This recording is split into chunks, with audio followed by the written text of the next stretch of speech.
आज अंतर्राष्ट्रीय महिला दिवस है। महिला दिवस पर महिला सशक्तिकरण की बात की जाती है। आज हम आपको ऐसे ही महिला से रूबरू कराएंगे जिन्होंने झुग्गी के 100 से ज्यादा बच्चों को गोद ले रखा है। ये वो बच्चे हैं जो भिक्षा वृत्ति और कबाड़ बीनने का कार्य किया करते थे। फिलहाल इन बच्चों को गोद लेकर रेखा उनकी हर जरूरत का ख्याल रखती हैं। ग्रेटर नोएडा के एनटीपीसी आनंदम सोसाइटी की रहने वाली रेखा गुर्जर माता गुजरी पन्नाधाय संस्था की अध्यक्ष हैं। उनकी संस्था सभी तरह के सामाजिक कार्यों में बढ़ चढ़ कर हिस्सा लेती है। गरीब बच्चों की पढ़ाई लिखाई, खान पान और खेल कूद का भी उनके द्वारा पूरा ख्याल रखा जाता है। रेखा गुर्जर ने झुग्गी झोपड़ियों में रहने वाले 100 से ज्यादा बच्चों को गोद ले रखा है। ये वो बच्चे हैं जो भिक्षा वृत्ति से जुड़े हुए थे या कबाड़ बीनने का काम किया करते थे। इन बच्चों के पास पढ़ाई लिखाई के लिए न तो किताबें थीं और न ही स्कूल जाने के लिए पैसे थे। रेखा गुर्जर ने अपनी संस्था से मिलकर इनकी पढ़ाई लिखाई का जिम्मा उठाया। साथ इन बच्चों के लिए किताबें, कपड़े और जरूरत के सामान का भी इंतजाम किया।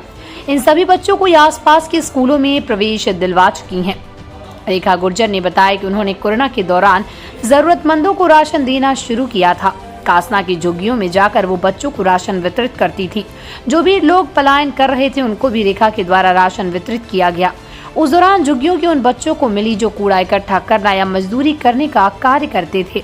उसके बाद उन बच्चों के भविष्य को संवारने का फैसला किया। माता गुर्जरी पन्नाधाय संस्था के तहत झुग्गियों में बच्चों को पढ़ाई शुरू की। इस दौरान बच्चों को जरूरत की चीजें बांटी गई। रेखा गुर्जर पहले एक निजी कॉलेज में लाइब्रेरियन थी, लेकिन समाज सेवा में आने के बाद उन्होंने नौकरी छोड़ दी और पूरी तरीके से समाज सेवा में जुट गए। उनके पति एमआईटी यूनिवर्सिटी में बास्केटबॉल के कोच हैं। रेखा गुर्जर ने बताया कि वो हर महीने अपनी कमाई का 20% हिस्सा समाज सेवा में ही खर्च करती हैं। इस कार्य में उनके पति भी भरपूर उनका साथ देते हैं। ग्रेटर नोएडा के सिरसा में स्थित ग्रीन ऑक्सफोर्ड स्कूल में इसी संस्था के द्वारा गरीब बच्चों को फ्री में कोचिंग दी जाती है। यहाँ पर इन्हीं बच्चों के लिए एक ट्रेनिंग सेंटर खोला हुआ है, जहाँ पर नेशनल लेवल के कोच बच्चों को निःशुल्क फुटबॉल, बास्केटबॉल की कोचिंग देते हैं। कुछ बच्चे स्टेट लेवल पर ही खेल रहे हैं। जल्दी इस सेंटर से बच्चे नेशनल लेवल पर भी खेलते दिखेंगे। जी, किस तरह से आपने उन गरीब बच्चों को शिक्षा दी है और किस तरह का मिशन आपने चलाया हुआ है? सर, हमने इन बच्चों को जब कोरोना काल था तब उनको पूरा राशन पानी का था हमारा। उसके बाद हम उनको अब एजुकेशन दे रहे हैं। उनके लिए खाने पीने का जितना भी वो है उसको कर पा रहे हैं। वहीं जाके हम 3 दिन बच्चों की क्लास लेते हैं वहीं पे जाके। कितने बच्चे हैं ऐसे वो हमने बच्चों के हालात हैं? बच्चे वहाँ पे 175 के आसपास है और बच्चे वो बहुत ही क्या बोलूँ, उनके लिए कपड़े हैं, बाकी बहुत सारे जरूरतमंद बच्चे हैं वो। और कुछ बच्चे उनमें जैसे पत्थर भी तोड़ते हैं, मजदूरी करते हैं, उस तरह के बच्चे जिनको हम एजुकेट कर रहे हैं। तो वो 100 बच्चे के आसपास हमने उनको अडॉप्ट किया हुआ है।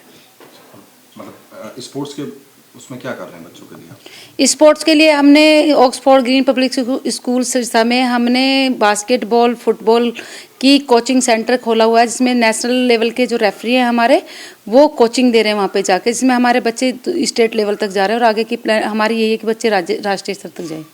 इन जो झुग्गी झोपड़ियों के बच्चे हैं, इनके भविष्य को लेकर क्या तैयारी है आपकी? सर, इनके भविष्य को लेकर ये तैयारी है कि हम ये नहीं चाहते कि बच्चे सिर्फ हम कुछ दिन जाएं जैसे छोड़ देते हैं कि रोड पड़ा है छोड़ दिया, नहीं। हम उनका एडमिशन करा रहे हैं। उसके बाद ये बच्चे ये ठीक से पढ़ने लगेंगे। उसके बाद हमारा यही है कि इनके लिए रोजगार की हम व्यवस्था भी करें। और आपकी संस्था में कितने लोग हैं ऐसे जुड़े हुए हैं जो लगातार कार्य कर रहे हैं? सर, हमारी एक टीम है जो करती है। उसके लिए हम जो हमारी टीम है उसमें हम 10 से 15 लोग हैं जो इसमें हैं। और सभी लोग इसमें, जैसे नूतन भाटी जी है, उनका स्कूल है, उनका इस तरह से हमें सहयोग मिलता है। बाकी लोग भी हैं उसमें, सब सहयोग करते हैं हमारे। बच्चों से कोई फीस वगैरह ली जाती है? नहीं सर, हमारा बिल्कुल निःशुल्क है। हमारा पढ़ाई वाला भी, शिक्षा का भी बिल्कुल निःशुल्क है और हमारा स्पोर्ट्स का भी बिल्कुल निःशुल्क है। जैसे कि आप खुद एक लाइब्रेरियन थी, उसके बाद में जॉब छोड़कर इन बच्चों के लिए जो मतलब एक प्रेरणा कहाँ से आई आपको, कैसे मिली? सर, प्रेरणा ये होती है कि हम ये लगा कि हम अपने ही लिए जीते हैं। कभी हमने उस तरफ देखा ही नहीं जिनको एक्चुअल हमारी ज़रूरत है। तो सर, मेरे को प्रेरणा यही लगी जब मैंने उन बच्चों को देखा, उनको खाने से ना लेके उनके पढ़ाई की ज़्यादा ज़रूरत है। तो सर, मेरे को यही प्रेरणा है कि मैं इन बच्चों को पढ़ाऊँ। अब धीरे धीरे सर मेरा झुकाव इतना ज़्यादा हो गया उसके लिए कि मैं अब उसमें ही पूरी तरह जॉब छोड़ के मैं इसमें ही कार्य कर रही हूँ। तो शुरुआत में आपने ये कार्य शुरू किया, कोई ऐसी चुनौती आपके सामने पेश हुई? हाँ सर, पेश हुई, क्योंकि उस टाइम हमारी मैं जॉब भी कर रही थी, तो उस टाइम जो एक्चुअली मैं तो एक क्या एक्टिविटी टीचर ही बोलोगे आप लाइब्रेरियन को, तो उसमें सैलरी थी, हाफ सैलरी थी। तो मैंने लगा कि मैं इतना कर रही थी, सिर्फ मैं ये काम मैं अगर अपने इस संतुष्टि के लिए करूं तो ज़्यादा बेटर है। तो तभी मेरे सामने बहुत सारी चुनौतियां भी आई, मैं कैसे करूं। लेकिन सर फिर मेरे हस्बैंड का मुझे बहुत ज़्यादा सपोर्ट रहा। वो हमारा यही रहता है कि हम मंथली जो हमारा 20,000 होता है उनके खाने का,